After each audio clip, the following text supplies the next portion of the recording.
Est-ce que vous m'entendez?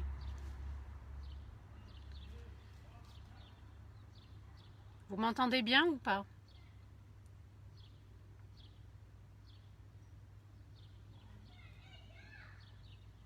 C'est bon, on entend très bien? Ok.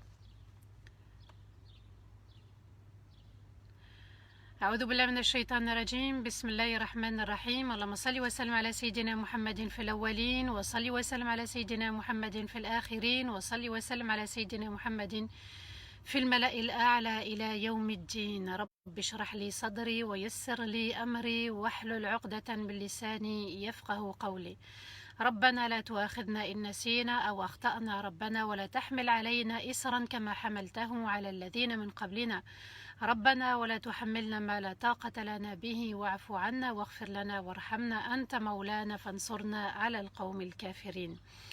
Amma ba'd, mes chers frères, mes chères sœurs et aussi mes chers enfants, assalamu alaikum wa rahmatullahi ta'ala wa barakatuh, qu'Allah vous récompense infiniment pour cette belle fidélité, cette belle fraternité. C'est vraiment un cadeau exceptionnel qu'Allah nous fait avant Ramadan et pendant Ramadan, le fait de se réunir, le fait de s'instruire, le fait aussi de pouvoir fortifier cette foi.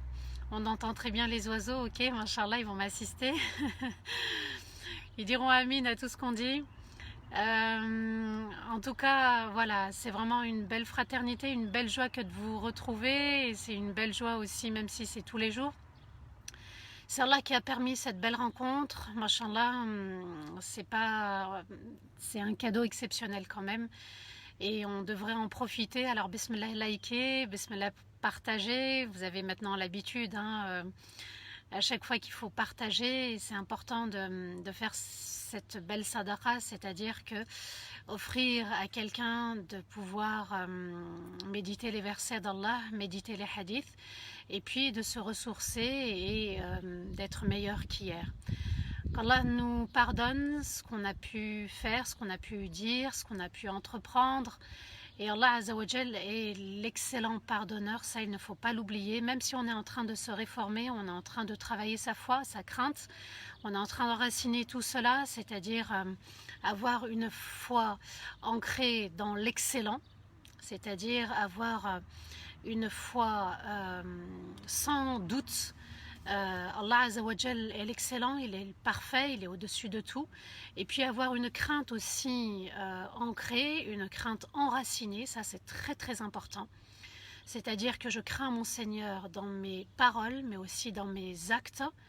Et c'est pour ça qu'on est en train de méditer la purification de l'âme pour pouvoir s'élever et se purifier de toutes ces couches qui assombrissent le cœur. Il est important de renouer avec soi-même. Ça, c'est quelque chose de précieux, de vital.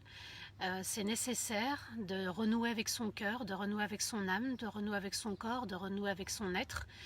Alors je dis le corps aussi parce que c'est le corps aussi qui pêche, même si c'est le cœur qui a donné la directive, l'âme va s'élever, l'âme va être apaisée, le corps va être apaisé, le cœur va être apaisé. On continue le chemin ensemble, cette belle famille, ces bons compagnons, les compagnons du confinement. Oui, une très très belle sadaqa. Bismillah liké, bismillah partagé. On est dimanche. Qu'Allah Azzawajal agrandisse cette belle famille et on aspire au meilleur tous ensemble, sans distinction. On est tous au même niveau et on avancera tous ensemble, main dans la main, puisqu'Allah nous dit justement de réciter dans Surat al-Fatiha Ihdina sirat al-mustaqim. Seigneur, guide-nous tous ensemble sur le droit chemin. On arrive à la 6e partie de la purification de l'âme. Il y en aura encore d'autres, bi'idhnillah. Il est important de connaître certains pièges, les pièges de la langue. Parfois, on a l'impression qu'on n'a rien dit de mal, mais en fait, c'est vraiment un péché. Il faut s'en débarrasser, il ne faut plus revenir là-dessus, demander pardon à Allah Azzawajal si on est vraiment encore dans cette erreur, dans ce défaut. Il est possible et tout à fait possible de pouvoir changer, puisqu'Allah nous a demandé de changer, donc il est possible de changer. Et changer pour Allah Azzawajal, pour le satisfaire, pour le meilleur. Dans Surat Al-Ahzab, les versets 70 et 71, je les avais déjà cités, mais c'est bien de les reprendre, puisque Allah nous a dit Fadhakkir, et fait le rappel, puisque le rappel est bénéfique pour les véritables croyants. قل يا عبادي الذين آمنوا اتقوا الله وقولوا قولا سديدا يصلح لكم أعمالكم ويغفر لكم ذنوبكم ومن يطع الله ورسوله فقد فاز فوزا عظيما. Allah nous dit, vous qui croyez véritablement, craignez Allah et dites des paroles justes, et Allah vous aidera à œuvrer sincèrement et pardonnera vos péchés. Et celui qui accepte de suivre Allah et son messager aura réussi la plus immense des réussites.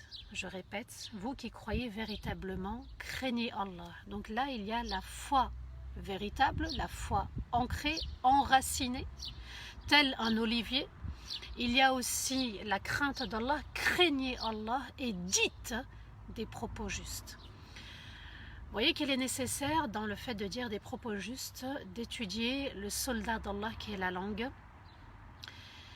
Quels sont les propos justes? Quels sont les propos à éviter pour ne pas tomber dans le péché et rester dans la justesse des mots, sans offenser, sans blesser, sans mépriser, sans critiquer, sans insulter, sans maudire, sans se disputer.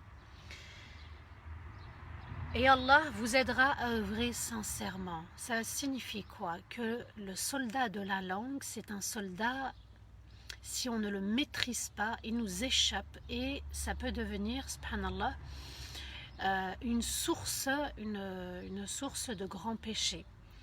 Allah vous aidera à œuvrer sincèrement et pardonnera vos péchés. Le simple fait de maîtriser la langue, de gérer la langue, de connaître aussi les dégâts de la langue, les grands péchés de la langue, eh bien Allah Azza wa Jal se charge de nous aider à œuvrer de manière sincère, c'est-à-dire uniquement pour Allah, et aussi le fait de se maîtriser, de contrôler la langue, de parler avec justesse dans les mots, puisqu'Allah dit وَقُولُوا لِلنَّاسِ حُسْنًا, et dit des paroles aimables et bienveillantes aux gens.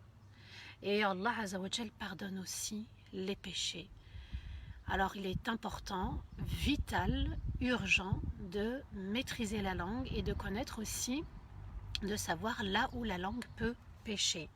Et celui qui accepte de suivre Allah et son messager, sallallahu alayhi wa sallam, celui qui fait l'effort d'appliquer les versets d'Allah, les ordres d'Allah, les commandements de l'excellent, ainsi que les enseignements de Rasulullah sallallahu alayhi wa sallam à travers tous les hadiths que je cite, aura réussi la plus immense des réussites.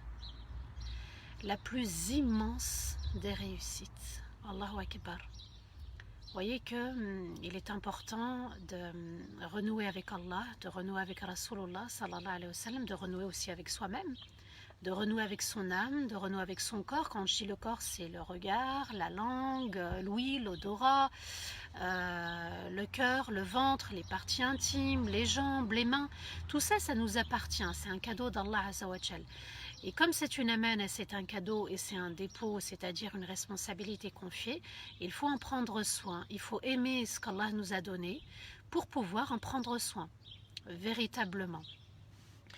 Dans Surat Al-Furqan, le verset 20, Allah Azza wa Jal nous dit وَجَعَلْنَا بَعْضَكُمْ لِبَعْضٍ فِتْنَةً أَتَصْبِرُونَ وَكَانَ رَبُّكَ بَصِيرًا. Ce verset est très très important, écoutez-le. Et nous vous avons testé les uns pour les autres. Est-ce que vous allez faire preuve de patience? Et ton Seigneur observe avec excellence. Qu'est-ce qu'Allah nous dit? Et nous vous avons testé. C'est un test, le fait d'être dans les relations humaines. Relation humaine veut dire mon lien, ma relation avec mes parents, mon lien, ma relation avec mon conjoint, ma conjointe, mon époux, mon épouse, ma relation avec mes enfants, ma relation avec mon voisin, ma relation avec mes frères et sœurs, ma fratrie, ma relation avec la communauté de Rasulullah sallallahu alayhi wa sallam, mais il y a aussi la communauté humaine à l'échelle nationale, internationale, tout être humain, mon voisin. Allah nous dit, on vous a mis sous test, on vous a placé sous test. Vous êtes sous test quand vous êtes dans les relations humaines. Ça signifie quoi? Que je vais devoir rendre des comptes. Allah Azza wa Jal nous dit, est-ce que vous allez faire preuve de patience avec les gens? Puisque vous vivez avec les gens, on vous teste alors que vous êtes parmi les gens. Est-ce que vous allez faire preuve de patience? C'est une question en fait, mais ça revient à dire quoi? Isbiru, patienter avec les gens. C'est vrai que ça n'est pas évident. Les relations familiales, les relations conjugales, les relations fraternelles, les relations professionnelles. Allah nous a dit de patienter. Vous voyez, subhanallah, la patience, le pardon. La patience, le pardon revient très souvent dans le Coran. Je répète, et nous vous avons testé les uns pour les autres. Vous êtes en test entre vous. Allez-vous faire preuve de patience? Les savants ont expliqué ce verset, subhanallah, comme un ordre d'Allah. Isbiru. Comme par rapport à l'alcool. Allez-vous arrêter de boire? Fahal antum muntahun, Allah a dit, allez-vous arrêter de boire? Pour dire, mais vous prenez conscience là qu'il faut s'arrêter? Vous prenez conscience aussi qu'il faut patienter par rapport aux relations humaines, relations fraternelles, relations conjugales, etc. La patience, c'est le mot d'ordre dans les relations humaines. On est différents. Allah Azza wa Jal nous dit وَجَعَلْنَاكُمْ شُعُوبًا وَقَبَائِلَ لِتَعَارَفُوا, des peuples, des nations, des tribus, des familles. Pourquoi? Pour s'entreconnaître. Inna akaramakum indallahi atqakum, le plus noble, the best, le plus noble parmi vous, le plus digne parmi vous, est celui qui craint Allah. Et quand on est dans la crainte d'Allah, quand elle est enracinée, ancrée, quand cette crainte, elle est véritable, elle est sincère pour Allah, en découle la patience. Il faut parfois fermer les yeux avec le monde extérieur, d'accord?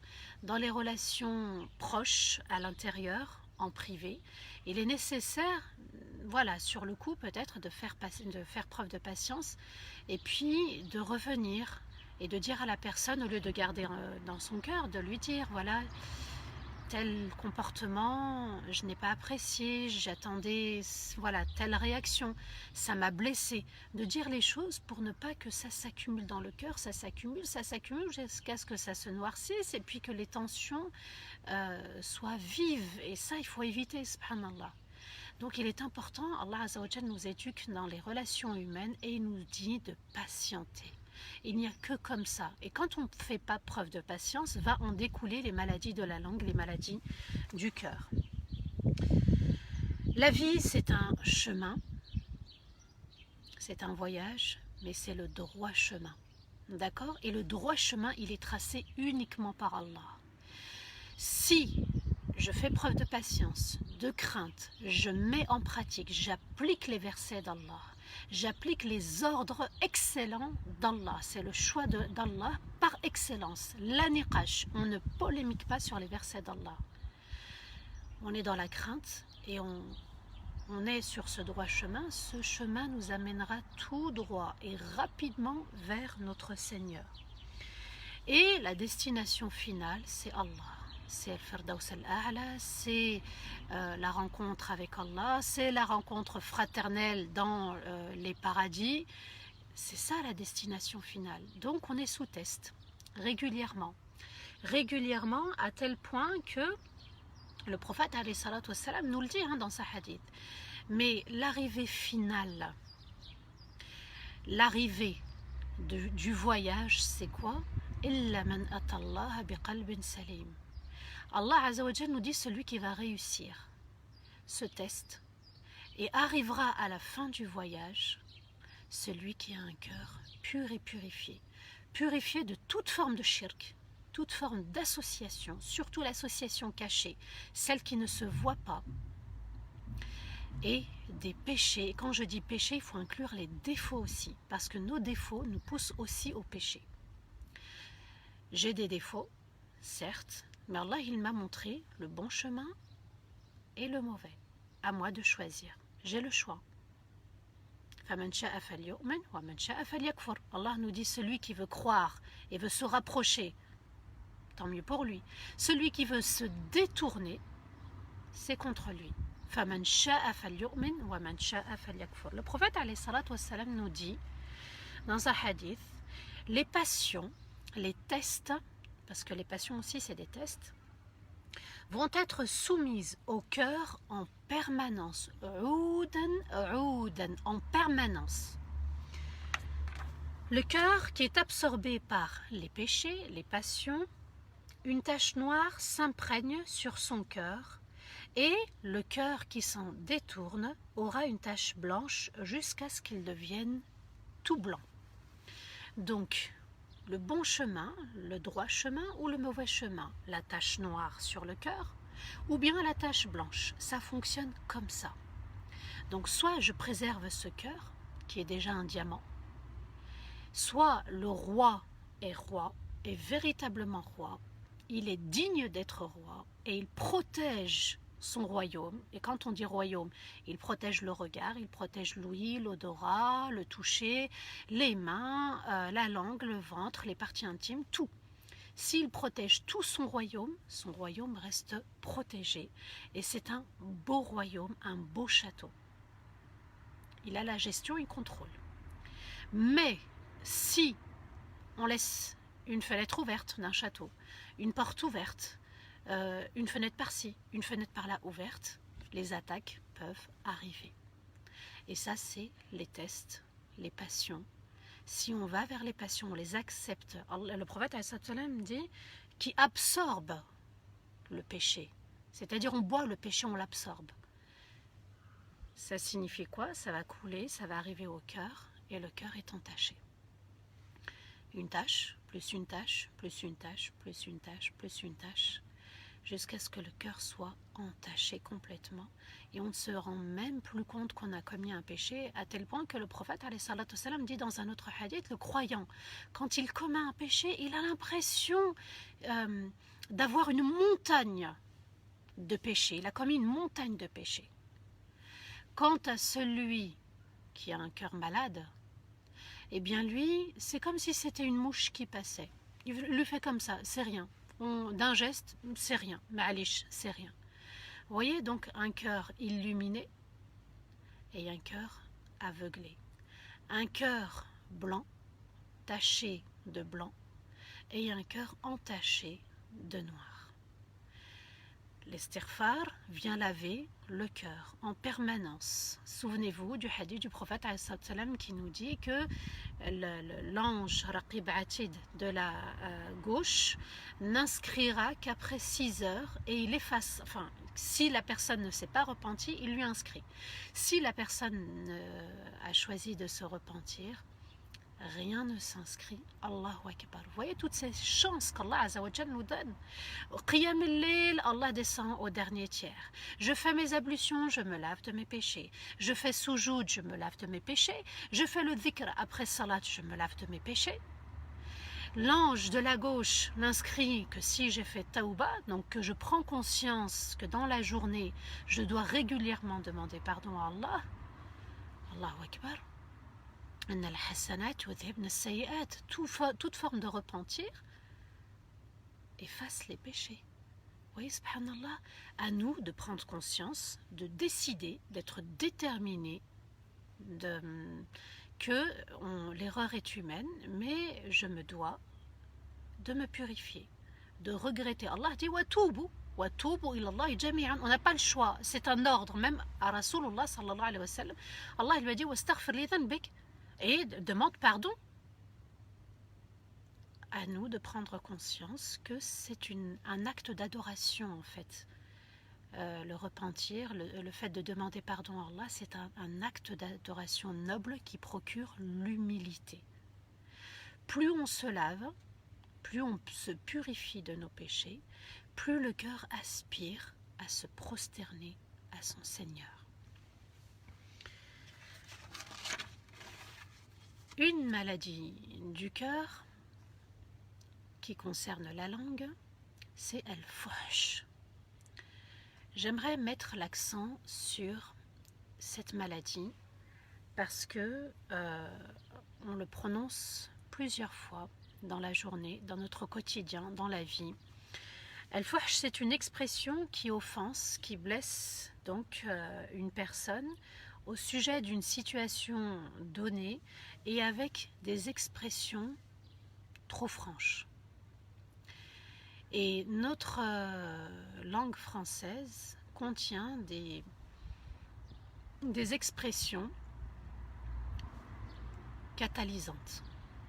C'est-à-dire, je te dis ce que je pense et en même temps, je te fais mal. Alors, dans ces expressions-là, il y en a qui reviennent très souvent dans la journée. Dans les médias maintenant, sur les plateaux de télé, on entend des bêtises. Maintenant, les enfants commencent à dire des bêtises. C'est des choses qui se sont installées, qui se sont habituées dans notre langage. En fait, ce sont des propos qui manquent de pudeur. Des propos francs qui manquent de pudeur. C'est ça le fuhsh. Et on le dit dans nos paroles. Si je vous donne des exemples, mais je ne compléterai pas la phrase. Je vous donne juste le début par pudeur. Hein. Tu me fais nanana, tu me casses nanana. Ça peut concerner aussi des mots tout simples.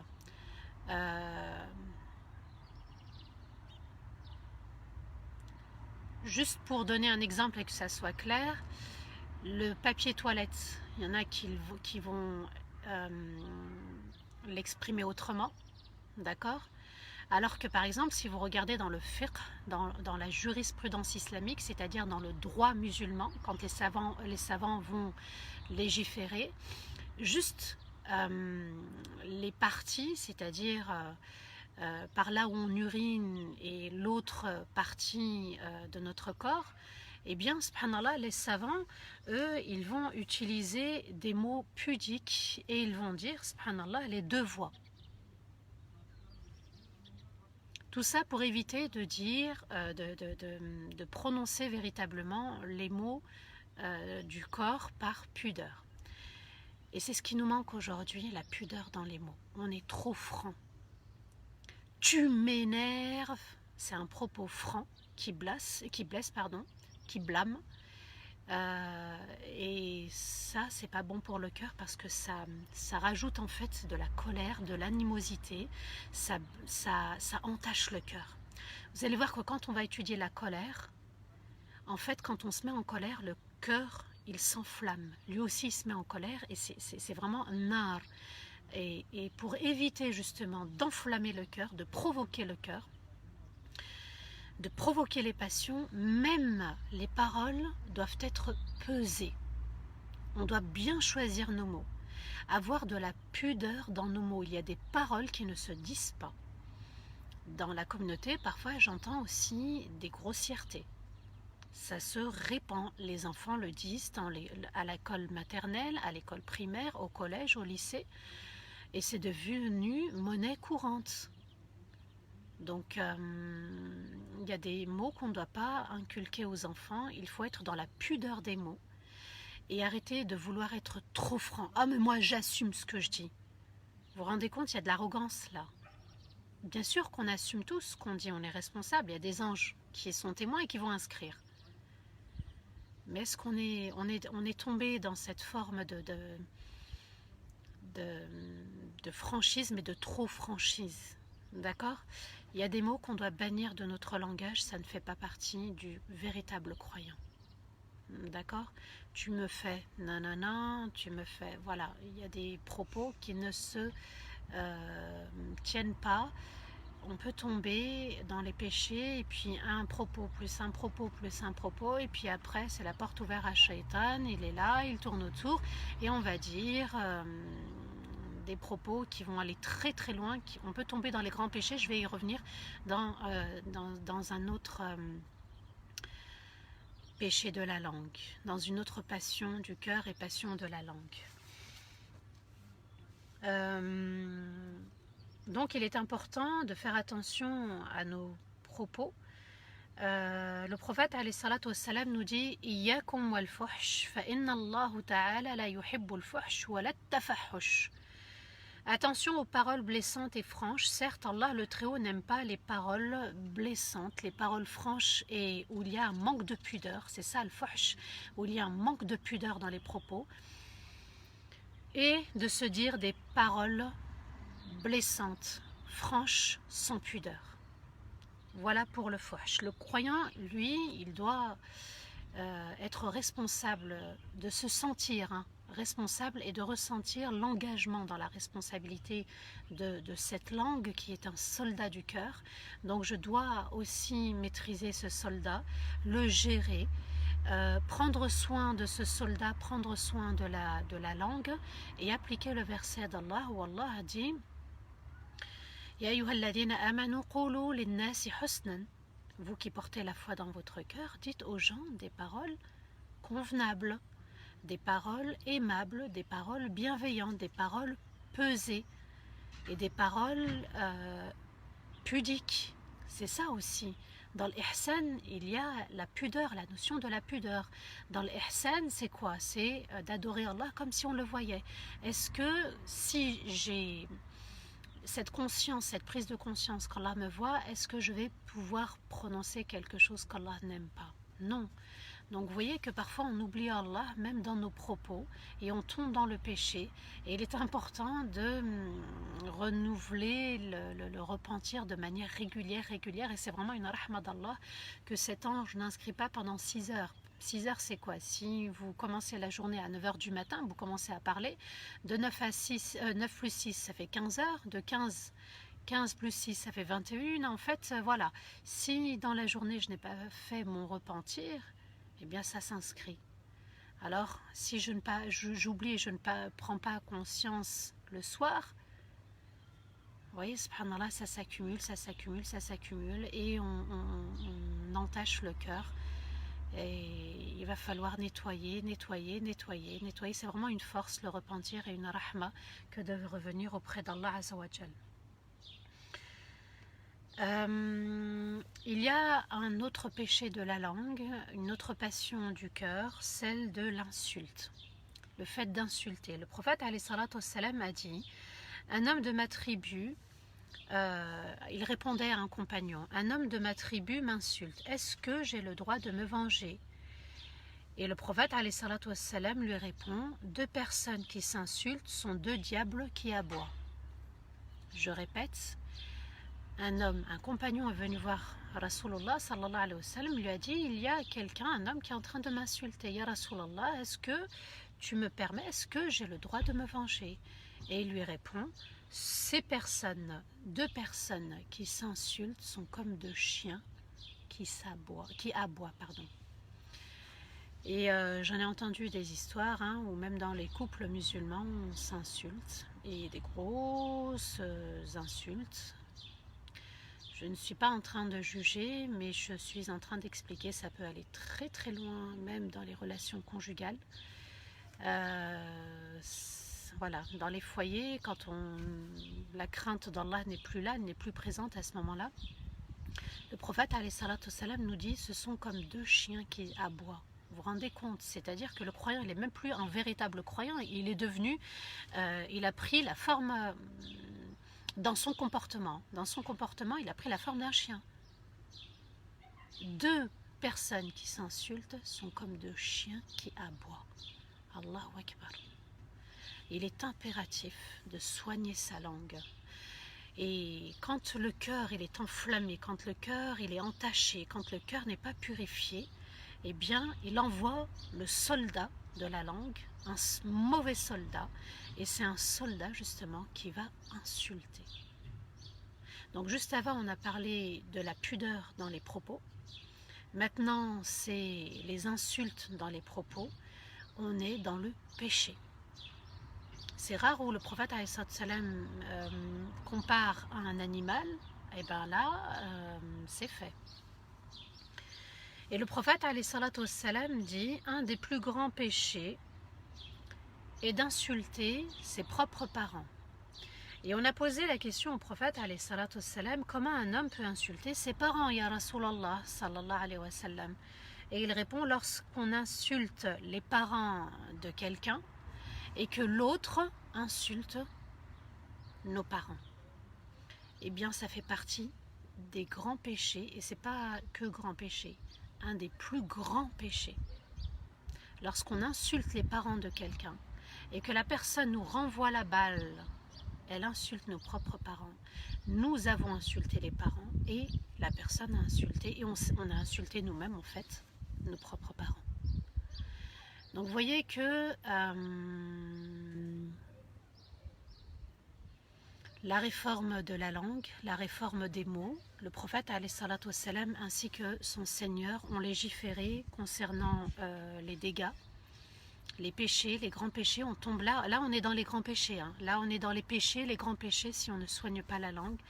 Ça commence par la purification du cœur par l'istighfar. On déblaye, le regret.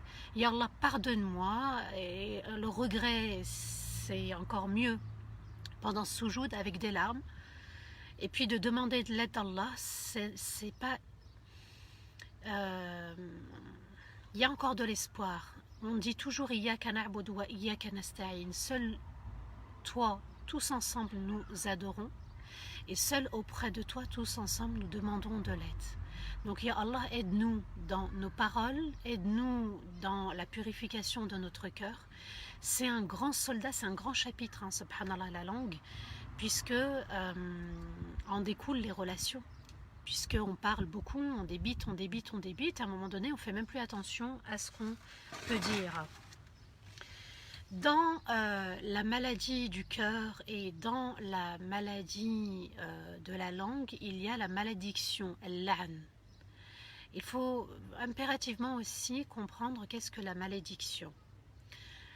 Summiya iblis li'annahu ablas. Iblis vient de la racine ablasa aussi, du verbe ablasa, c'est-à-dire sortir de la rahma d'Allah. Puisqu'il a été pris d'orgueil, vous voyez, le cœur quand il est pris d'orgueil, qu'est-ce qu'il a dit? Ana khayrun min, moi je suis mieux que lui. Donc il a dénigré Adam alayhi salatu wassalam. Il a refusé d'obéir à Allah. Vous voyez, quand le cœur il est touché par la passion, la désobéissance. Pire encore, il a été tellement aveuglé qu'il a tourné autour de Adam et Hawa.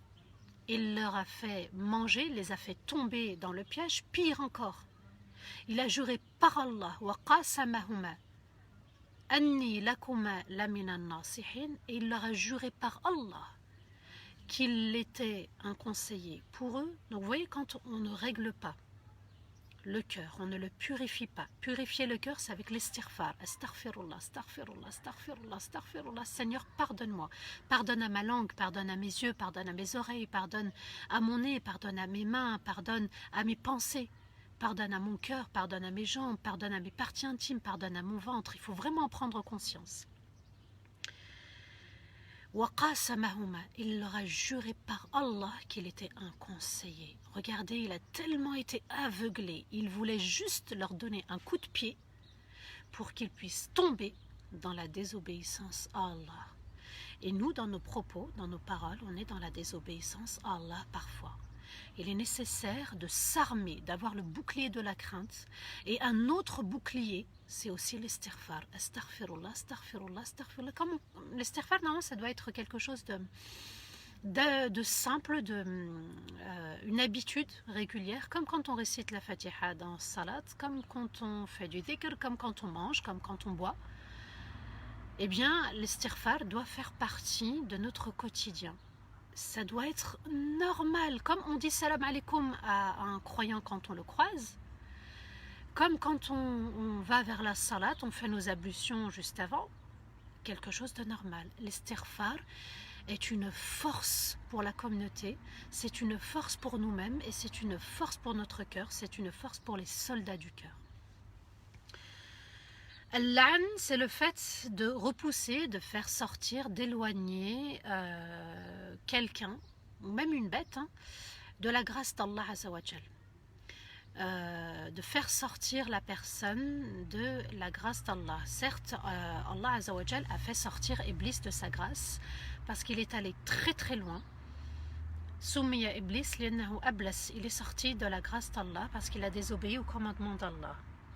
Allah nous dit dans Surat Sad, le verset 70, wa anna alayka la'nati ila yawmiddin. Allah s'adresse à Iblis et lui dit: tu es maudit, tu es sorti de ma grâce jusqu'au jour du jugement. Wa anna alayka la'nati ila yawmiddin. Quand on maudit quelqu'un, c'est comme si en fait on obligeait Allah Azzawajal de faire sortir la personne ou l'animal de la grâce d'Allah. C'est comme si on imposait à Allah de faire sortir cette personne de la rahma d'Allah. Il est important de se soigner là-dessus, d'être vigilant, que Dieu te maudisse. Est-ce qu'on le dit à nos enfants? Est-ce qu'on le dit à notre conjoint? Est-ce qu'on le dit dans la fratrie, dans la fraternité? Qu'Allah te maudisse. Ça peut arriver sous le coup de la colère quand on utilise cette expression. Et il est impératif d'ancrer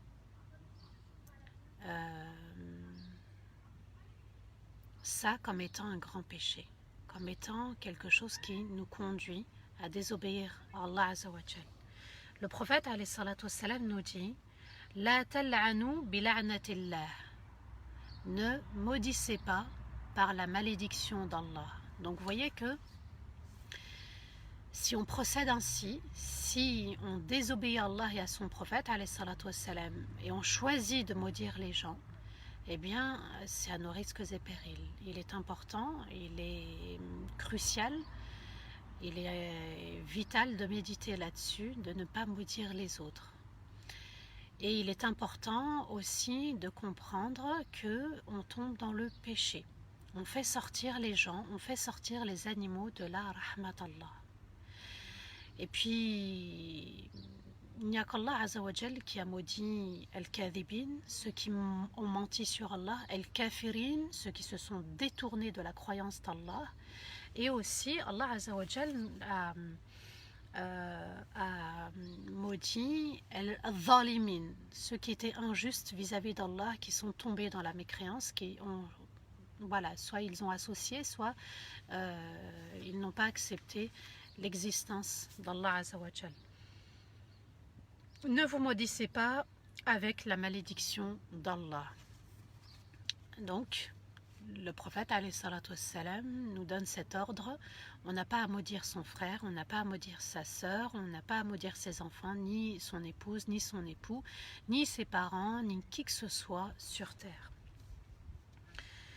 Et Allah Azzawajal, en parlant justement du kufr, en parlant de cette injustice, « Inna shirka la dhulmun azim » Shirk, c'est l'association, mais nous aussi, on peut associer de manière tacite, de manière indirecte, sans s'en rendre compte. On peut tomber dans l'ostentation, c'est-à-dire faire les choses pour que les gens apprécient, pour que les gens nous fassent des jolis commentaires. Ce sont des actes d'adoration qui sont voués pour les autres au final et pas pour Allah. L'ostentation, c'est un petit peu les projecteurs. Regardez-moi comment je récite, regardez la sadaqa que j'ai faite, regardez, je pars au combat, regardez, moi je m'occupe de mes parents et pas vous. Vous voyez, parfois il y a dans la fratrie, l'animosité peut s'installer juste, voilà, en provoquant un petit peu, et là, on peut aussi tomber dans le péché. Allah nous dit dans Surat An-Nisa, le verset 148, La yuhibbullahu al-jahra bis-su' min al-qawl illa man dhulim wa kana Allahu sami'an alima. Allah nous parle aussi de ceux qui ont subi une injustice. Là aussi, il faut être vigilant. Quand quelqu'un nous a causé du tort, il nous a offensés, Allah Azzawajal nous met en garde qu'il était important de maîtriser ses paroles. Certes, Allah n'aime pas qu'on parle en disant du mal, sauf pour celui qui a subi une injustice. Et Allah entend parfaitement, et Allah est parfaitement au courant de toutes choses. Qu'est-ce qu'Allah nous dit? Il évoque dans ce verset de Surat An-Nisa, le verset 148, ceux qui ont subi une injustice. Et Allah Azza wa Jal va légiférer au sujet de ceux qui subissent un tort. Ça signifie quoi? Que quand quelqu'un m'a fait du mal, j'ai le droit de dire ce qu'il m'a fait. Certes, Allah n'aime pas qu'on parle en disant du mal, sauf pour celui qui a subi une injustice. Allah n'aime pas qu'on dise du mal des autres, sur les autres, sauf pour celui qui a subi une injustice, c'est-à-dire il va venir vers quelqu'un et se plaindre en lui disant, tu sais, un tel m'a fait subir, un tel m'a dit, un tel m'a fait subir, un tel m'a dit. Alors, vous savez, quand on dit oui, mais moi je me plains pas, dans l'islam, on n'a pas le droit de se plaindre. On peut en fait se plaindre, c'est-à-dire dire qu'on a subi quelque chose de la part de quelqu'un, une injustice. Mais se plaindre de l'épreuve qu'Allah nous a envoyée et de dire pourquoi moi et pourquoi pas quelqu'un d'autre et qu'est-ce que j'ai fait au bon Dieu, ça c'est de la plainte qui est interdite. Par contre, si je veux me confier à une amie, à un proche en disant voilà, tu sais, j'ai subi, quelqu'un qui craint Allah Azza wa Jalla, on a été dans l'injustice, là on peut en parler. Allah nous dit on peut en parler et c'est pas fini. Et Allah entend parfaitement et Allah est parfaitement au courant. C'est-à-dire que dans ta plainte, Allah Azza wa Jal, dans le tort que tu as subi, Allah a vu et parfaitement. Et Allah est au courant aussi de ce que tu vas dire. Est-ce que tu vas dire des choses mesurées, justes, sans offenser la personne qui t'a offensé? Elle a été injuste, mais sois aussi juste envers celle ou celui qui a été injuste, c'est-à-dire ne pas mentir, ne pas en rajouter. Et les savants donc ont permis à la personne d'en parler, de dire le mal qu'elle a subi, l'injustice qu'elle a subie. En revanche, Allah Azza wa Jal nous dit qu'il est important aussi, dans le verset qui suit, dans le verset 149, وَإِن تُبْدُوا خَيْرًا أَوْ تُخْفُوهُ أَوْ تَعْفُوا عَنْ سُوءٍ فَإِنَّ اللَّهَ كَانَ عَفُوًّا قَدِيرًا. Et si, à la suite de ce verset, et si vous dites du bien, ou que vous cachez le mal que vous avez subi, ou que vous pardonniez entièrement, certes Allah est entièrement pardonneur avec excellence et Allah est capable de toutes choses. Allah nous dit quoi? Que si on dit du bien de la personne qui nous a fait subir le tort, ou qu'on dissimule aussi ce qu'elle nous a fait subir, ça peut être le conjoint, ça peut être la conjointe, l'époux, l'épouse, ça peut être son enfant, ça peut être nos parents, etc. Il y a des injustices, pardon, il ne faut pas se taire. D'accord, il faut absolument porter plainte au commissariat, dénoncer certains torts, surtout quand c'est lié à notre religion. Il est important aussi de ne pas accepter certaines injustices qui se sont installées. Allah nous dit, si vous dites du bien de la personne qui vous a causé du tort, ou que vous dissimuliez, que vous cachiez, que vous voiliez, vous mettez un voile sur ce qu'elle vous a fait, ou que vous pardonniez entièrement. Certes, Allah est entièrement pardonneur avec excellence et Allah est capable de toutes choses. Allah, encore une fois, et je ne le fais pas exprès dans le choix de mes versets, Allah Azza wa Jal pardonne ceux qui pardonnent aux autres, mais de manière juste, c'est-à-dire de pardonner entièrement. Et celui qui pardonne aux autres empêche à son cœur de porter quelque chose de lourd. Quand on ne pardonne pas aux gens, et toute personne confondue, le cœur va commencer à s'alourdir. Les pensées vont débiter. Et quand on pardonne, en fait, on se débarrasse du mal qu'on a subi. C'est pour ça qu'Allah nous invite à pardonner. Et l'autre cadeau, c'est qu'Allah nous pardonne aussi. Il est important de maîtriser, d'ancrer la notion du pardon, d'enraciner la notion du pardon dans le cœur pour décharger le cœur, pour alléger le cœur. Il est impératif de pardonner. Allah, il nous a dit qu'on est sous test avec les gens, qu'on est sous test avec tous ceux qui nous sont proches et en dehors de la famille. Atasbirun, est-ce que vous allez faire preuve de patience? Allah nous dit. Et dans la patience, on inclut aussi le fait de pardonner entièrement. Quand on pardonne, on allège le cœur et on vide le cœur. Vous savez l'expression « j'en ai gros sur le cœur ». Eh bien, quand on pardonne pas, oui, on en a gros sur le cœur, la grosse couche noire. Et puis, on manque de clairvoyance, et puis on est dans les hypothèses, et puis on est dans l'ouest-ouest, et on est omnibulé par ce qui nous est arrivé. Alors que si on lâche prise, on accepte de pardonner comme Allah nous l'a demandé, eh bien, c'est ça la preuve de patience. La patience, c'est de faire des efforts. La patience, c'est de ne pas dire « oui, moi je suis patiente pour Allah ». Mais patienter pour Allah, c'est pardonner aussi, comme Allah nous l'a demandé. Donc, il est important de ne pas invoquer. Allah nous dit « vous pouvez vous plaindre », mais il ne nous a pas dit d'invoquer contre la personne. Qu'Allah te maudisse, qu'Allah te fasse descendre le plus grand châtiment, qu'Allah, j'espère que tu vas perdre tout ce que tu possèdes. Vous voyez, subhanallah, ça c'est pas bon pour le cœur. Là, on est en train d'enflammer le cœur. Là, on est en train d'attiser la haine, d'attiser la colère. Ça n'est pas bon du tout. Je vais expliquer, bi'idhnillah, qu'est-ce que la colère, les différentes étapes. Même Nuh, alayhi salatu wassalam, ce noble prophète, ce grand prophète, il était déterminé, mais c'était un prophète.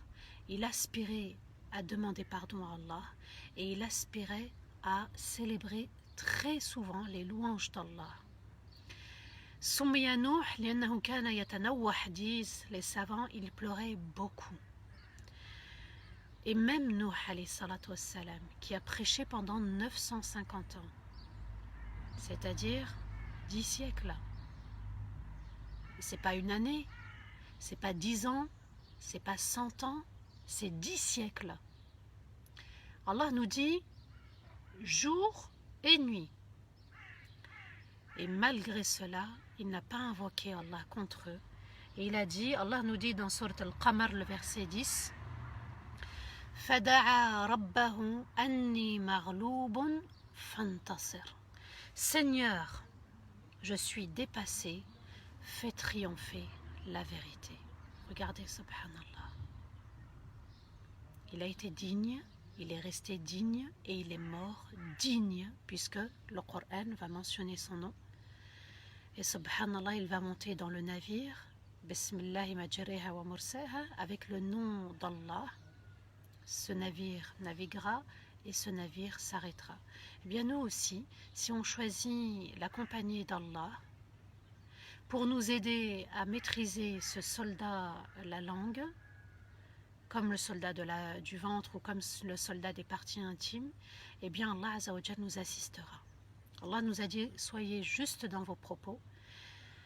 Je vous accompagne dans la sincérité de vos œuvres et aussi dans le pardon. Juste retenir ce soldat, d'être juste, d'avoir des propos justes, bienveillants, mesurés, pesés, et ne pas être dans l'acharnement, l'arrogance, l'orgueil, le mépris, la critique.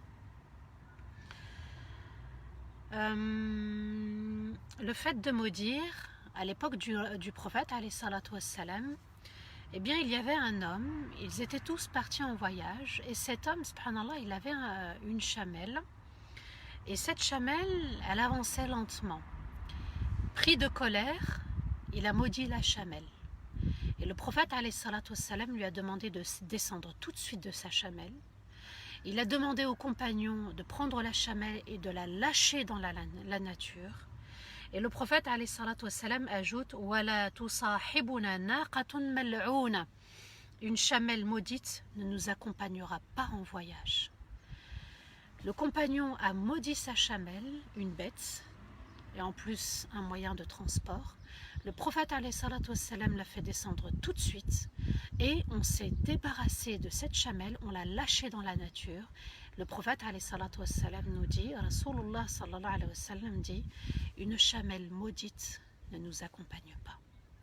Alors nous, qu'est-ce qu'on dit? Une communauté où on maudit les uns, on se maudit les uns les autres, c'est une communauté qui ne peut pas avancer aussi. On ne fait pas sortir les gens de la rahma d'Allah. Et puis cette chamelle, c'était un cadeau d'Allah, c'était une grâce divine pour ce compagnon. Eh bien, Rasulullah sallallahu alayhi wa sallam a été très clair, on lui prend sa chamelle. Une chamelle maudite ne reste pas avec nous. Pourquoi? Parce qu'elle est maudite, elle est sortie de la rahma d'Allah, elle ne nous sera d'aucune utilité. Alors quand on maudit, il faut bien réfléchir. Ça peut être néfaste pour nous, pour la communauté. Maudire, c'est faire sortir les autres de la rahma d'Allah. Allah nous dit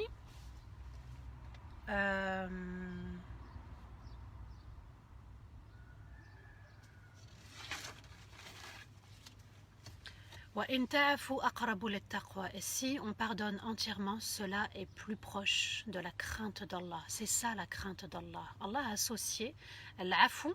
Vous voyez, on va bientôt pour la nuit du destin se préparer à dire Allahumma innaka afoun tuhibbul afwa fa'fu anni, comme a demandé Aïcha radhiyallahu anha. Ya Rasulallah, si j'observe, si je remarque que telle nuit c'est la nuit du destin, qu'est-ce que je dois dire? Juste une doha. Seigneur, innaka afoun, c'est toi qui pardonnes entièrement et avec excellence, et tu aimes pardonner entièrement et avec excellence, alors pardonne-moi entièrement et avec excellence.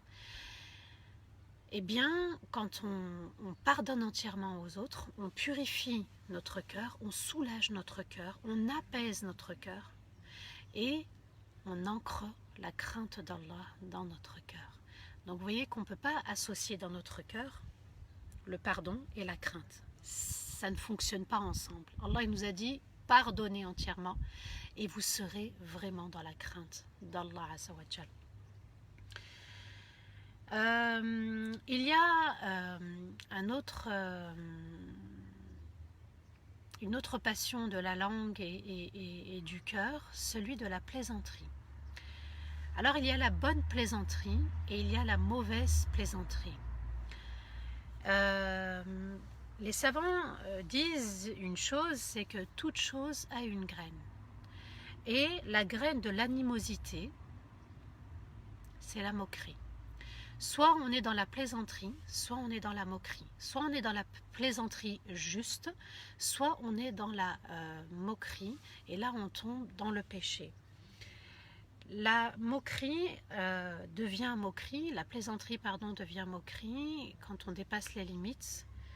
C'est celle qui pousse, qui provoque la colère d'Allah. C'est aussi celle où la personne va se fâcher. Donc ça c'est une moquerie et non une plaisanterie. Et puis quand on est dans l'excès de rire, ça n'est pas bon. On n'est pas dans la justesse. Et quand on est aussi dans le mensonge, quand on plaisante pour dire un mensonge, là on tombe dans la moquerie, ça n'est plus de la plaisanterie permise.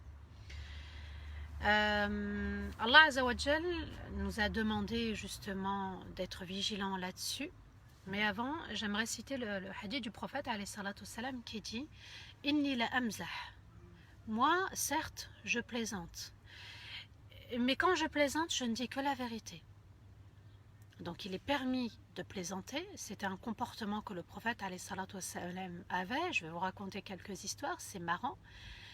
Et pour vous dire que le prophète alayhi salatu wassalam plaisantait avec ses épouses, plaisantait aussi avec les enfants, plaisantait avec les compagnons, plaisantait aussi avec les femmes, mais de manière juste. Une dame âgée est venue voir Rasulullah sallallahu alayhi wa sallam et le prophète sallallahu alayhi wa sallam lui a dit « Les personnes âgées n'entreront pas au paradis ». Et puis cette dame charmante s'est mise à pleurer. Elle était inquiète, elle lui dit « Ya Rasulallah, sallallahu alayhi wa sallam, je ne vais pas rentrer au paradis ». Et le prophète alayhi salatu salam la rassure tout de suite en lui disant « Ce jour-là, il n'y aura plus de personnes âgées. On aura tous en fait 33 ans. » C'est une vérité, il a plaisanté, il a rassuré, mais c'était permis, c'était juste. Ça crée du lien, la plaisanterie, ça crée du lien, les gens s'attachent. Et puis, voilà, d'être tout le temps sérieux, trop sérieux, c'est bien un petit peu parfois de lâcher un petit peu prise, mais de rester dans la justesse, ce qu'il faut. Une femme est venue voir le prophète alayhi salatu wassalam, et lui dit: Ya Rasulallah, fais-moi monter sur un chameau. Et là, le prophète alayhi salatu wassalam lui dit: non, je vais te faire monter sur le petit d'un chameau. Et c'était une femme, c'était pas une jeune fille, c'était pas une petite fille. Et elle lui dit: Ya Rasulallah, mais comment je vais faire? Il ne pourra pas me porter. Et le prophète alayhi salatu wassalam lui répond: tout chameau est le petit d'un chameau, en fait. Vous voyez que le prophète alayhi salatu wassalam savait plaisanter, dire la vérité et être juste dans ses propos, et même avec les femmes, le juste milieu. Je répète: Ya Rasulallah, fais-moi monter sur un chameau. Il lui dit: je vais te faire monter sur le petit d'un chameau. Et elle lui répond: Ya Rasulallah, sallallahu alayhi wa sallam, comment je vais faire, comment je vais monter? Moi je suis grande, il est petit, le petit de ce chameau. Et il lui dit: mais sache que tout chameau, je vais te faire monter sur un chameau, mais tout chameau, c'est au final le petit d'un chameau. Donc vous voyez, d'avoir cette intelligence émotionnelle, cette intelligence relationnelle aussi, où on joint l'utile à l'agréable, d'accord, renforcer les liens, et puis créer du lien, renouer avec les gens, pourquoi pas, parfois au lieu de tomber dans la colère, ou parfois rattraper les gens avec l'humour. Le prophète alayhi salatu wassalam avait de l'humour. C'est important dans la vie, c'est important avec son époux, avec son épouse, avec ses enfants, avec ses frères, ses sœurs, avec ses parents, avec la communauté aussi, de ne pas être complexé, de se dire les hommes avec les hommes, les femmes avec les femmes. Là, le prophète alayhi salatu wassalam nous dit qu'il a parlé aux femmes, il a plaisanté, d'accord, mais il a été juste, il n'a pas dépassé les limites, il a été dans la vérité, et c'est permis. Allah Azza wa Jal nous dit dans Surat At-Tawbah, le verset 82: فَلْيَضْحَكُوا قَلِيلًا وَلْيَبْكُوا كَثِيرًا جَزَاءً بِمَا كَانُوا يَكْسِبُونَ. Qu'ils rient peu et qu'ils pleurent beaucoup en raison de ce qu'ils faisaient. Là, Allah Azza wa Jal est en train de paramétrer le rire. Il nous dit qu'il ne faut pas trop rire et qu'il faut plutôt être aussi dans les pleurs, dans les larmes. Pourquoi? Parce que c'est vrai on doit être, le croyant doit être dans les larmes. Les larmes sont un symbole d'humilité. Les larmes, c'est le symbole de la crainte. Les larmes, c'est le symbole de l'intimité avec Allah. Les larmes, c'est le symbole du regret, du repentir. Les larmes viennent soulager. C'est important parce que, en fait, quand on a subi quelque chose, on a fait subir quelque chose à notre corps, le fait de laisser couler les larmes de rahma, c'est comme ça que le prophète alayhi salatu wassalam les a appelées, que c'était une rahma pour le croyant. Et bien comme on a été secoué, on a secoué notre corps, les larmes viennent secouer une nouvelle fois le corps et on équilibre les choses. Dans un deuil, dans la perte d'un objet, d'un être cher, voilà, quelque chose qui, pour équilibrer la colère, pour équilibrer la tristesse, on laisse couler les larmes et ça soulage, subhanallah. Quand quelqu'un vient de perdre un être cher, il faut le laisser pleurer. Puisque les compagnons ont demandé: Ya Rasulallah, même toi tu pleures pour la perte de ton enfant? Lorsqu'il avait perdu Ibrahim, et il leur a répondu: les larmes sont une rahma.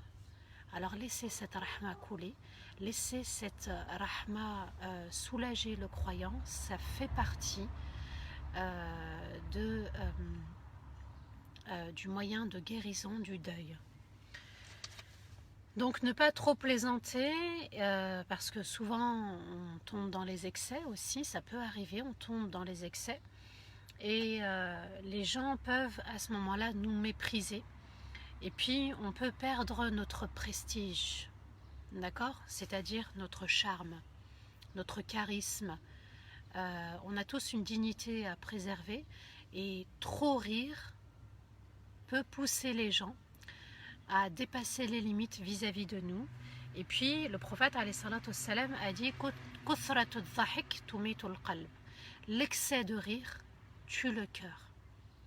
Donc on peut tomber dans le péché, dans la passion, de tout le temps rire, rire de tout, partager du fou rire, être dans l'éclat de rire, dépasser les limites. Alors on peut avoir un fou rire sur le coup, mais être tout le temps dans les éclats et dépasser les limites, eh bien ça peut avoir un impact pour notre cœur.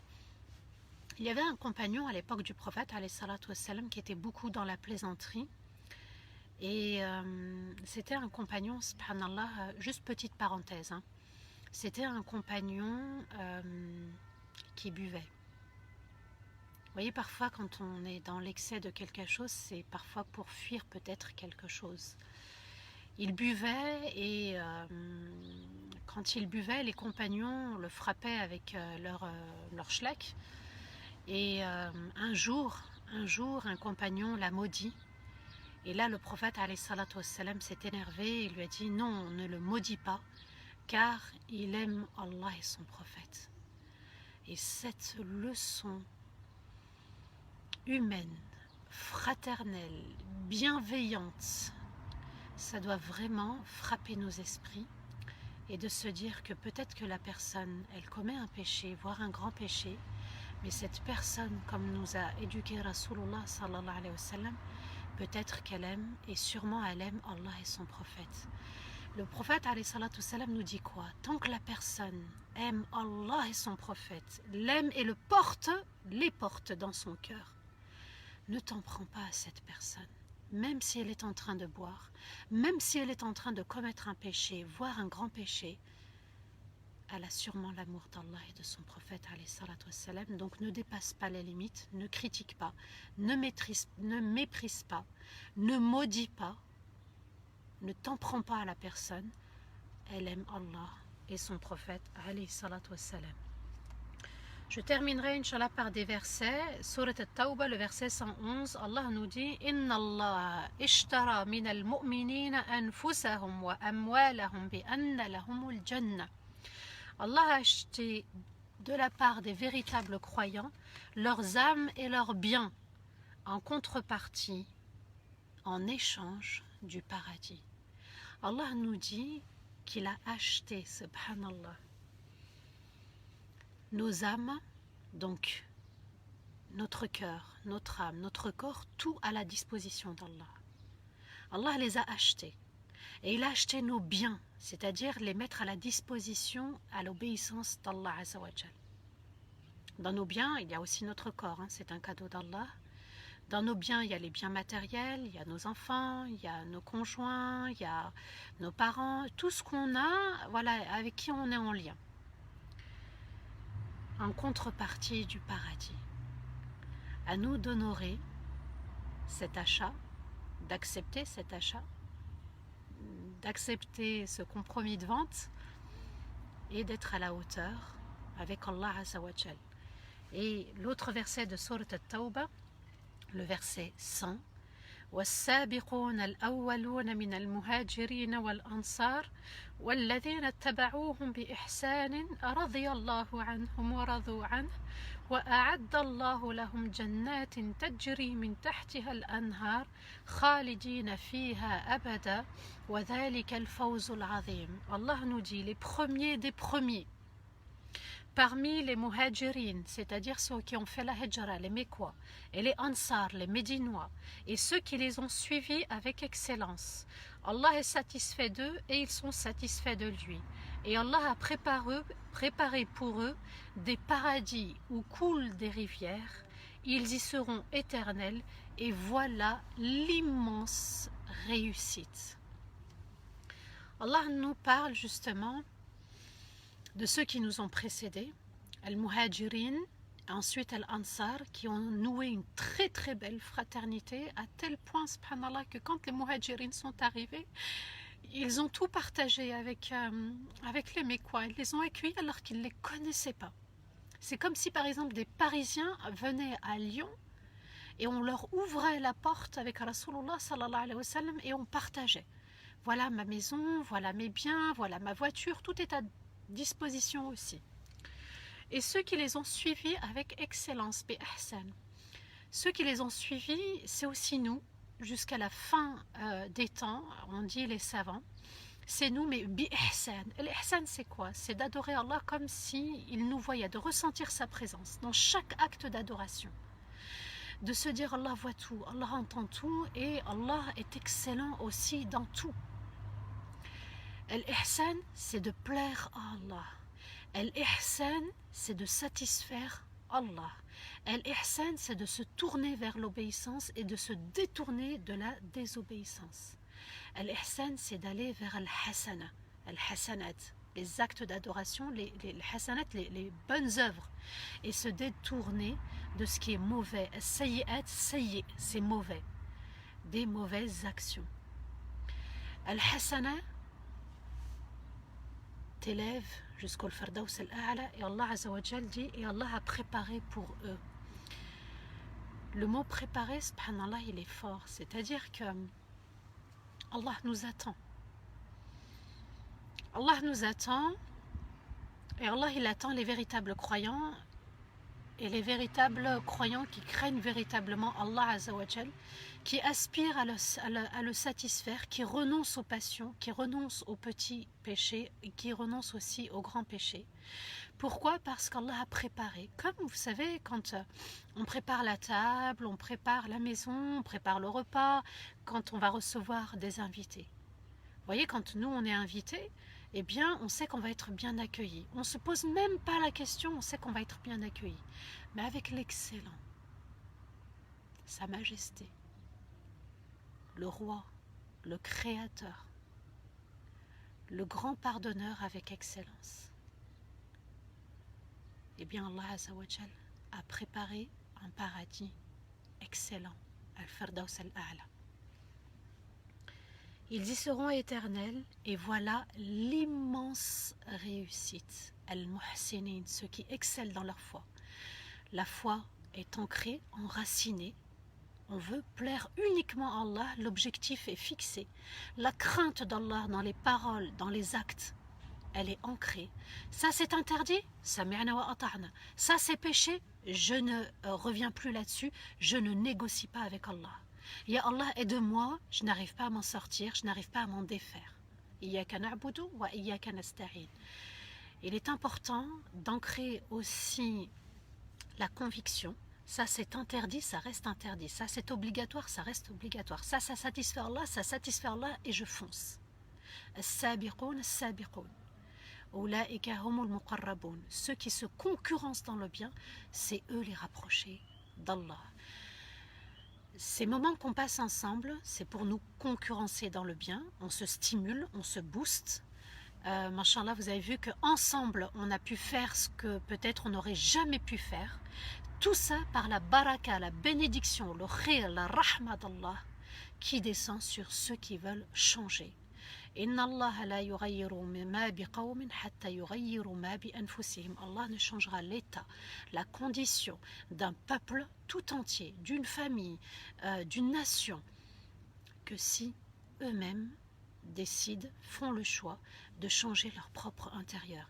Ya Allah, je veux changer mon cœur, je veux changer ma façon de penser, ma façon d'être, ma façon de manger, ma relation aux relations intimes, ma relation à ma langue, ma relation avec les mains, ma relation avec mon regard. Tout doit changer, ressentir la crainte. C'est pour ça que je vous dis une crainte ancrée, une véritable crainte. On ne parle pas de crainte, on parle de véritable crainte. On doit tous se stimuler, tous s'encourager à donner le meilleur pour le meilleur. Et on est tous avec des cœurs diamants, sauf qu'il faut enlever, mais il faut comprendre ce qu'on doit enlever. Donc c'est pour ça qu'on fait ce travail à travers ces lives, qu'Allah mette la baraka, qu'Allah fasse descendre la pureté de sa rahma. La pureté sur des âmes pures qui inspirent à rencontrer Allah avec un cœur pur et purifié. Voilà l'immense réussite. C'est ça l'objectif, c'est de réussir tous ensemble. Ihdina sirat al-mustaqim, Seigneur, guide-nous tous ensemble sur le droit chemin. Wa astaghfirullah li wa lakum. Subhana rabbika rabbil izzati amma yasifun. Wa salamun ala al-mursalin walhamdulillahi rabbil alamin. Qu'Allah vous récompense pour votre attention, pour votre fidélité, mashallah. J'ai vu que vous étiez très très attentionnés. Si vous avez des questions, bismillah, commencez à les poser.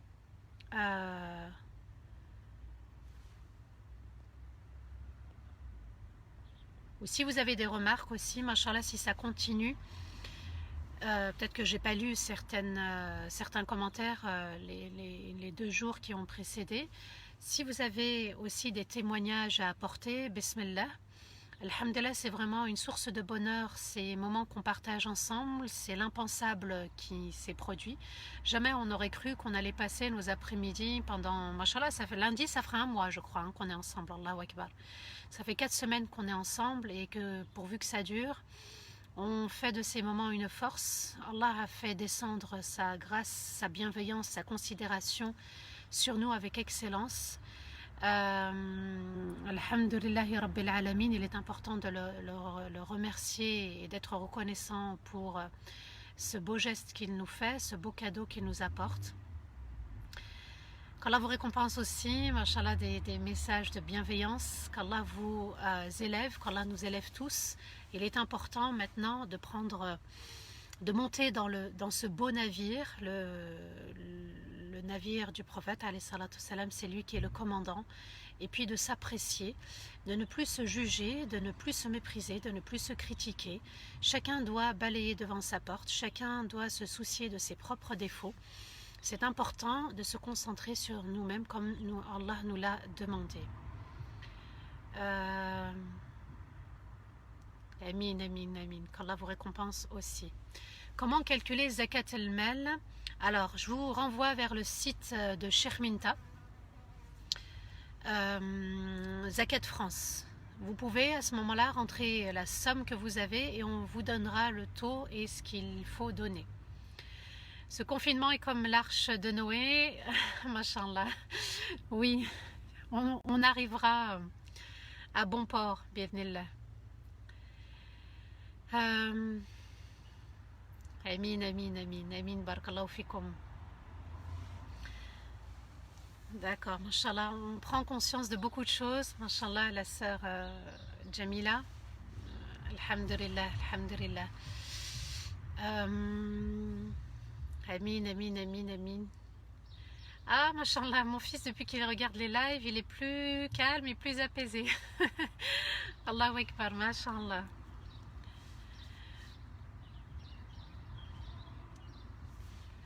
Allah est parfait, je ressens sa rahmat. Ouais, mashallah Raja.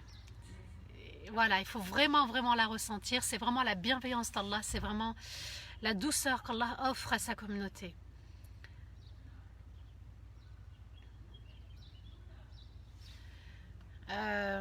Alors, comment pardonner par rapport à des personnes qui nous ont blessés sans avoir d'explication? Est-il important d'avoir les explications? Ça peut être une ruse du diable, donc il faut faire attention, de se dire avec ou sans explication, avec ou sans raison.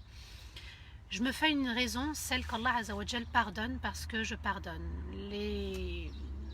Même si tu as une raison, est-ce que la personne va te donner la bonne raison? Ou est-ce que c'est juste pour que tu entendes une raison? Demande, vide ton cœur auprès d'Allah en soujoud, vide ton cœur, laisse couler tes larmes et demande-lui qu'il t'aide à pardonner. Il n'y a qu'Allah qui nous aide dans telle et telle bonne action. Toujours.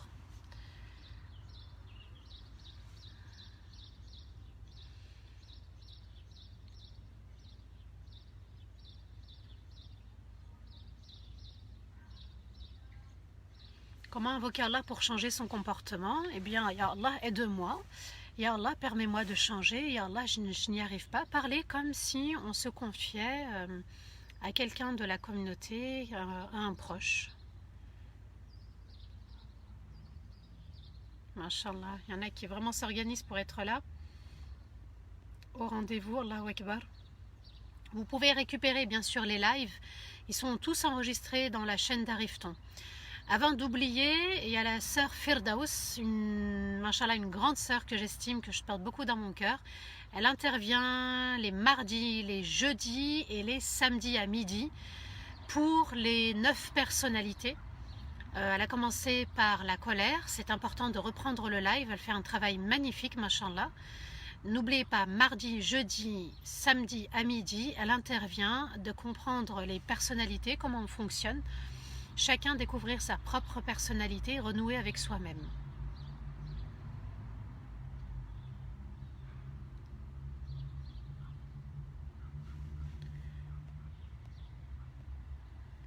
Surtout d'avoir appris. Machallah, oui. Il y a beaucoup d'apprentissage. Je suis plus sereine depuis les lives et plus compréhensive envers ma famille, en particulier mes enfants.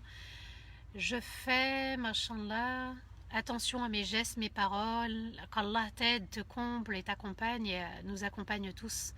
Voilà, vous voyez que quand on aspire au changement, ça donne envie, ça encourage l'autre, ça encourage les autres et tous ensemble, on fait ce travail et vous allez voir, subhanallah, que si ça portera bi'idnillah ses fruits et qu'on change pour tout le temps, pas que cette période de confinement.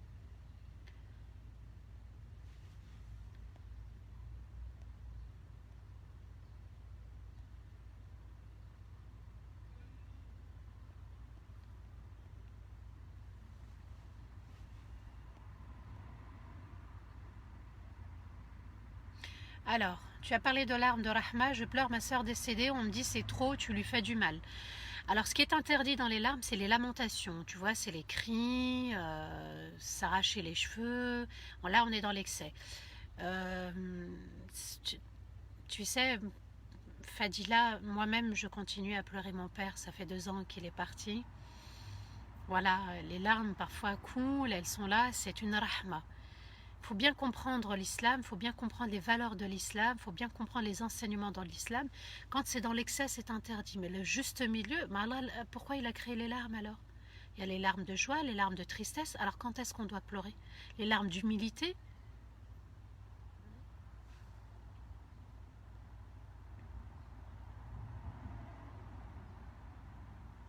Mettez l'intention de pardonner pour Allah à ceux qui sont proches de vous. Le verset a été très clair. Celui qui dissimule, celui qui pardonne, eh bien Allah Azza wa Jal lui pardonnera entièrement.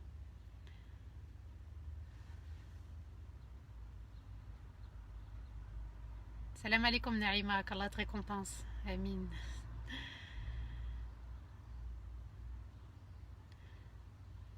Alors, la dua pour couper le jeûne, c'est Allahumma laka sumtu wa ala rizqika aftartu ذهب الظمأ وابتلت العروق وثبت الأجر إن شاء الله. Si quelqu'un l'a, est-ce qu'on peut la mettre pour que certains puissent, ou tout le monde puisse en bénéficier? Shafa' al-Watr, c'est quasi obligatoire. C'est-à-dire que si on ne les fait pas, on en demandera aussi, on sera demandé au niveau des comptes, on va rendre des comptes. Voilà, c'est le mot que je cherchais. Comment éduquer son nefs? C'est tout ce que je suis en train de faire. D'accord? Reprendre tous les lives, c'est comme ça qu'on va éduquer son nefs. Prendre conscience qu'on a un cœur, qu'il faut le purifier, qu'il faut faire attention et qu'il faut le remplir par des bonnes actions sincères et non pas l'entacher par des mauvaises actions.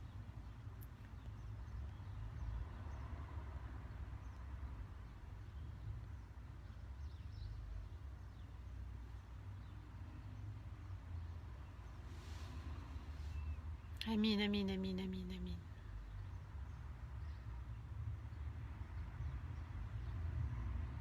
Mettez le pays où vous êtes. Peut-être que, machallah, comme on est nombreux, Allah ibarak.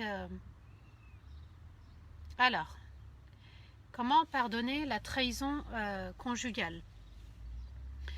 Il est important de se dire une chose, que quand on a commis ce péché, ce grand péché, eh bien on a commis un péché et ça reste entre Allah et la personne. La personne, elle a été infidèle vis-à-vis d'Allah et non pas infidèle vis-à-vis de la conjointe ou du conjoint.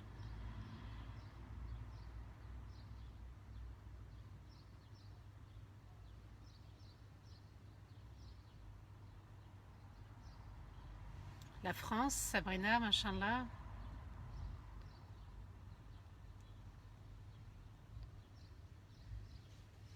des témoignages de Belgique. Villepinte. Machallah, Nantes. Allahu Akbar. Le Val-de-Marne, machallah. Vous voyez qu'on a un petit peu de partout. S'il y a en dehors de la France, mettez, hein. En dehors de la France aussi. Ihsan, barakallahu fik pour la doua. Elle a posté la France aussi, machallah.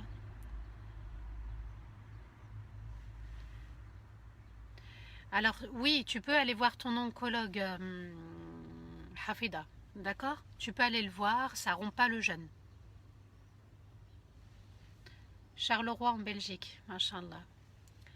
La région parisienne, la Corse, Allahu Akbar. Pays-Bas, à Villeurbanne, machallah. Une ville à côté de Lyon. L'Ardèche, machallah. Amin, amin, amin, amin, amin, amin. Alhamdulillah. Mettez aussi vos témoignages si ça vous a aidé vraiment à changer. Et s'il y en a qui se sont détournés carrément de quelque chose, sans préciser quoi, mais dire que oui, il y a eu un changement. Le 77, Allahu Akbar. Livron. Drôme ou Dorme? Sur Dorme. Livron sur Dorme, pardon. Le Val-de-Marne, Allahu Akbar, Bruxelles, Lille, Montpellier, Masha'Allah, Masha'Allah, Nîmes, Allahu Akbar, nous avons le sud, le 78. Eh oui, Charleroi, Belgique, Asia. Trappe, Allahu Akbar. On est obligé de faire le witr, oui, chef et le witr, on est obligé, oui, sinon on va rendre des comptes. Montpellier, Dubaï, Masha'Allah. Comment faire quand on se force à vivre avec un Qalbi, je préfère répondre à la question de manière privée. Je veux pardonner, mais j'ai peur que la personne me refasse du mal. Pardonner, Allah Azza wa Jal se charge de te protéger, bi'idhnillah. Fais confiance en l'excellent et tu verras que tu seras protégé. On est protégé en récitant Ayatul Kursi le matin, au Asar, on est protégé en faisant nos doigts de protection. Il ne t'arrivera que si Allah Azza wa Jal a permis que ce mal t'arrive, tout simplement.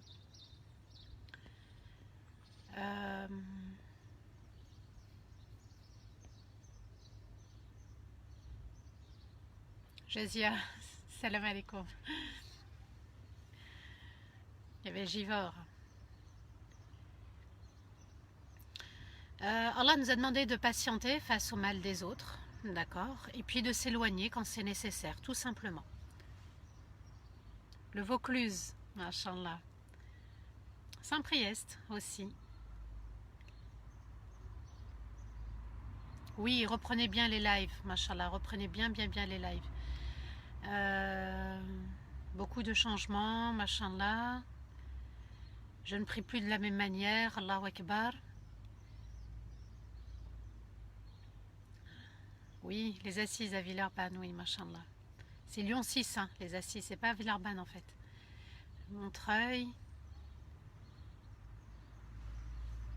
Combien de temps après Shourouk pour prier Samira? 20 minutes après Shourouk. Tu prends le temps du Shourouk, tu rajoutes 20 minutes et tu pries.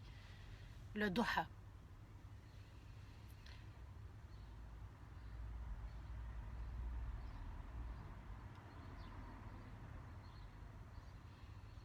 Alors, une bonne application pour la prière. Moi, j'ai Adhan Pro. J'ai réglé à 15 degrés, 15 degrés.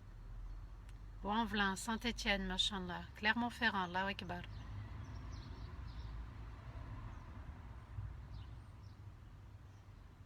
À quelle prière on fait nos doigts? Dans toutes les prières, tu peux prévoir le dernier soujoud, la dernière prosternation pour invoquer ton Seigneur. La Fatiha, une immense découverte. Machallah.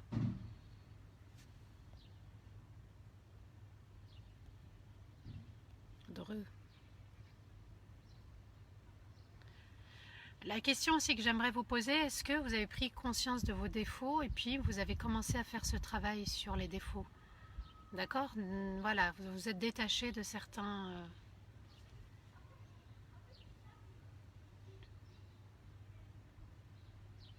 Moufida, salam alaikum. Amin, amin, amin, amin. Demain, je travaille, ça va me manquer. Tu récupéreras le live sur Darifton. Qu'Allah t'aide, Inch'Allah. Saint-Étienne. Tunis, Tunisie, Monastir. Mashallah, un grand salam à la Tunisie. Rachid, Mashallah, salam alaikum. Bourges, Mashallah. La doua de Joulaïbi, alors je l'avais mis dans le live du lendemain. Je l'avais précisé.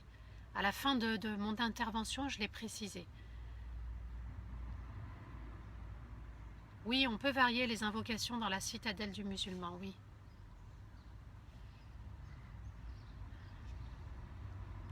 Abdelrahman, salam alaikum.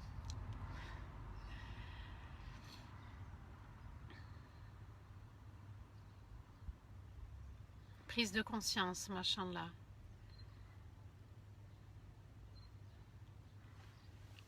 Je ne ressens plus le confinement, machallah. Tant mieux, parce qu'il y en a qui a été un petit peu dans cette angoisse, dans cette anxiété de se retrouver enfermé sans pouvoir sortir librement.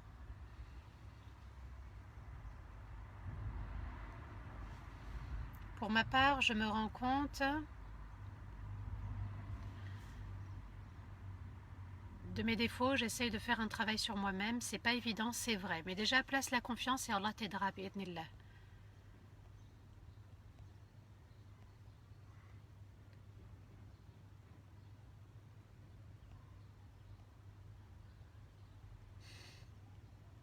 Soumeya, salam alaikum. Si on pardonne et que la personne en face ne veut pas pardonner, eh bien écoute, toi tu as fait ce que tu avais à faire devant Dieu, maintenant elle ne te pardonne pas, le jour du jugement, voilà, Allah fera en sorte que tu seras pardonné, bi'idnillah. Continue, ne lâche pas, garde espoir, il se peut qu'elle change. Alors ça met du temps aussi hein, de pardonner, il faut être conscient que c'est pas évident. Et relance, attends quelques semaines, tu relances, le Eid sera là et là tu pourras aussi renouer avec elle et lui demander pardon. La maîtrise de soi, le juste milieu, machallah, c'est ce qui a été retenu. Faites-vous des cours pendant les confinements aux sœurs? Non, en fait, je fais le cours ici sur... c'est déjà un cours, machallah, sur Darifton et compagnie.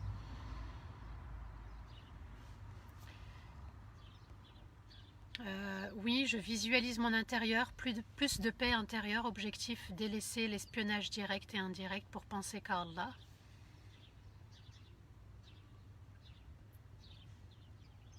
Amin, amin, amin, amin, amin. Est-ce qu'il y a une invocation spécifique pour les femmes qui veulent enfanter, avoir un enfant? L'istighfar ortier. Multiplie, ne lâche pas l'istighfar. Fais ça à hauteur de 1000 fois par jour, par exemple, pendant une période de 2 mois, 3 mois, 4 mois, 5 mois, 6 mois, jusqu'à ce que tu tombes enceinte, bi'idnillah. Alors, je prends beaucoup sur moi.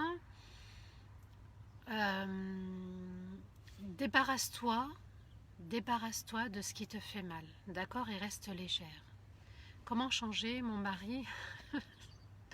Il n'est pas intentionné envers moi. On ne change pas son mari, on ne change pas sa femme, on ne change pas son épouse, son époux. On conseille, d'accord?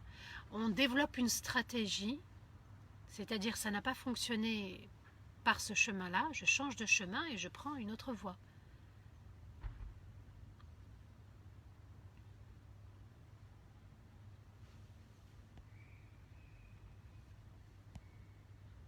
Gironde, Bordeaux, machin là.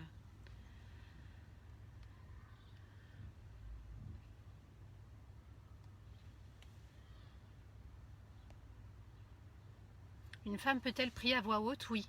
À la maison, elle peut prier à voix haute. Quand elle est avec des femmes, elle peut prier à voix haute, oui.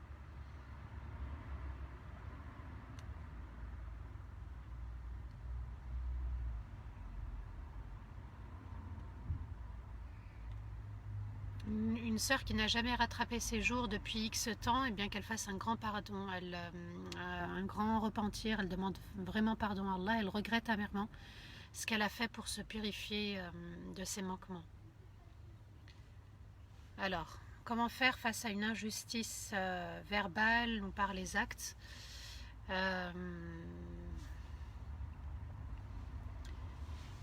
qu'elle vient nous en faire part? La patience, le pardon, d'accord, ne pas rendre le mal par le mal, ne pas insulter, ça c'est important, rester digne, ok. Maintenant, si on est attaqué, on riposte, il faut bien se défendre, je veux dire, voilà, on se défend, mais déjà il faut éviter, hein, il faut vraiment éviter les personnes qui sont sujets à conflit, et demander l'aide d'Allah Azza wa Jal.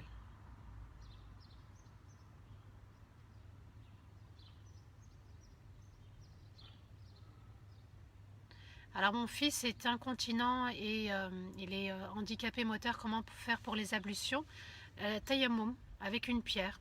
Donc tu prends une pierre, d'accord, donc là par exemple c'est la pierre, il pose sa main droite, il pose sa main gauche, ensuite il essuie son visage et il essuie le dessus de la main droite et il essuie le dessus de la main gauche. C'est tout. Comment faire pour se débarrasser d'une attitude, d'un comportement? Demander à l'aide d'Allah Azza wa Jal. Comprendre qu'il y a des conséquences et demander uniquement l'aide du tout miséricordieux, l'excellent. À quelle heure commencent les lives? À 15h. Je me reprends sincèrement, mais je ne pleure pas. Est-ce un manque de sincérité? Non. Par contre, ça va venir, Inch'Allah. Fais beaucoup d'istighfar, regrette, demande pardon à Allah. Celui qui se rapproche d'Allah par les actes d'adoration, c'est-à-dire par la lecture du Coran, par le dhikr, par les nawafil, par le jeûne, par le bon comportement, son cœur va s'attendrir aussi. Alors, je vous suis depuis Jeddah, mashallah. D'accord, mashallah, Allahu Akbar. Je vous suis depuis Jeddah, l'Arabie Saoudite. Mashallah, Allahu Akbar. Je souhaiterais faire 8 rak'at au lieu de 2. Combien de tashahhud dois-je faire pour le salat ad-duha? Tu peux faire soit d'une traite, d'accord, en une seule fois, c'est-à-dire les 8, et à la fin tu fais ton tashahhud, soit 2 plus 2 plus 2, c'est-à-dire 4 tashahhud. Voilà.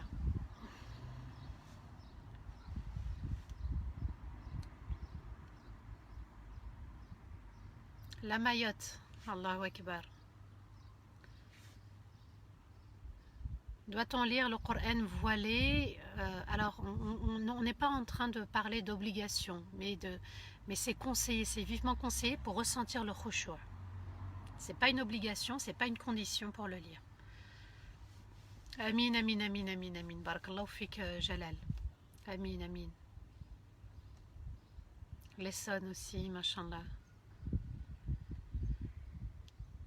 Plus vous serez dans la méditation de Surat al-Fatiha, plus vous serez dans la méditation de la salat, plus vous attendrirez ce cœur, plus vous allez être dans la facilitation de ce pardon. D'accord? Paris. Paris est avec toi, machallah, carrément. Marseille.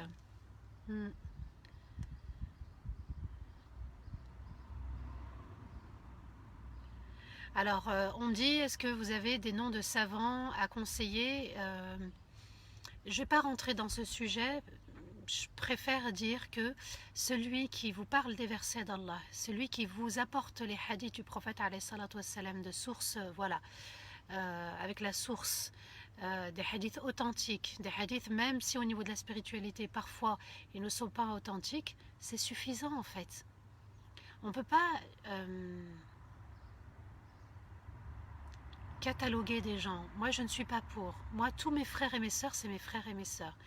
De dire des savants, machallah, ils ont fait un énorme travail. Vous ne savez pas les nuits qu'ils ont passées, les moments à étudier, l'effort qu'ils ont fait. Je l'ai expliqué aussi dans Surat al-Kahf, la sourate de la caverne. L'apparent c'est aussi le cacher. Et on n'a pas le droit de polémiquer sur les savants, leurs désaccords. Il y a des divergences, mais on n'a pas le droit de critiquer pour dire un tel a raison et un tel a tort. Et moi, si je vous donne des noms, je suis en train de dire un tel est mieux qu'un tel et un tel a plus raison qu'un autre. Et ça, je ne veux pas rentrer dans cette polémique. Amin, amin, amin. Montréal, Allahu Akbar. Montréal, Narmen. Mashallah. Comment faire avec une personne qui a été insatisfaite à chaque fois? Laissez-la dans son insatisfaction, on ne va pas changer tout le monde. Hein. Le prophète alayhi salatu salam n'a pas changé tous les membres de sa famille, n'a pas pu changer tout le monde. Hein.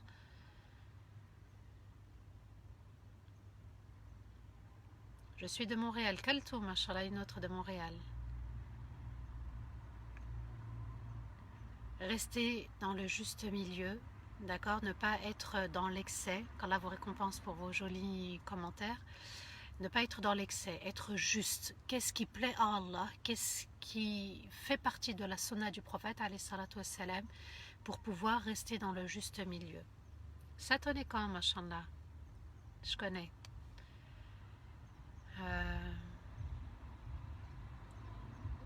Nice, Allahu Akbar, Hayat. Oui, on peut lire le Coran dans le portable, même sans wudu. C'est pas une condition, mais c'est mieux. Les sœurs, pour vos règles, lisez à partir de votre téléphone, une application. Machallah, j'ai vu les Comores. Allahu Akbar.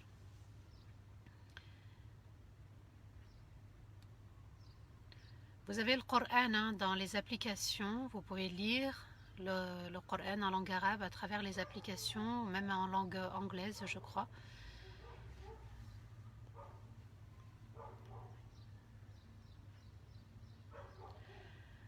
On va s'arrêter là, Inch'Allah. Qu'Allah vous récompense infiniment. On se donne rendez-vous demain pour cheminer encore ensemble, essayer de donner le meilleur de soi-même. C'est Allah qui aide, qui accompagne, qui pardonne, qui transforme, qui aide au changement quand on l'a décidé à l'intérieur de nous-mêmes. Mashallah, le Canada, Brunswick, le nouveau Brunswick au Canada, Allahu Akbar. Cholet-Maine et Loire, Béziers dans le 34, Allahu Akbar. C'est un plaisir d'être parmi vous, Mashallah. Je suis de Laval. Mettez, continuez à mettre, continuez, même après le live, continuez. Grenoble dans le 38, je connais aussi. Je me suis beaucoup retrouvée dans les derniers cours, Allahu Akbar, c'est bien. Jusqu'à quelle heure peut-on prier le Doha? Jusqu'à peu près 5 minutes, 5-10 minutes avant le Dhuhr. Amin, amin, amin, amin, amin, amin. Voilà. Allez, bismillah, on va faire les invocations. A'udhu billahi minash shaitanir rajim. بسم الله الرحمن الرحيم اللهم صل وسلم على سيدنا محمد في الأولين وصل وسلم على سيدنا محمد في الآخرين وصل وسلم على سيدنا محمد في الملأ الأعلى إلى يوم الدين اللهم يا ودود يا ودود يا ودود يا ودود يا ودود يا ذا العرش المجيد يا فعالا لما تريد أسألك بعزك الذي لا يرام وبملكك الذي لا يدام وبنور وجهك الذي ملأ أركان عرشك أن تجعل القرآن ربيع قلوبنا ونورا لصدورنا وذهابا لهمومنا وأحزاننا اللهم عنا على ترك المعاصي اللهم عنا على ترك المعاصي اللهم عنا على ترك المعاصي ربنا لا تؤاخذنا إن نسينا واخطأنا ربنا ولا تحمل علينا إسرا كما حملته على الذين من قبلنا ربنا ولا تحملنا ما لا طاقة لنا به واعف عنا واغفر لنا وارحمنا أنت مولانا فانصرنا على القوم الكافرين اللهم إنا نسألك حبك وحب من يحبك وحب العمل الذي يقربنا إلى حبك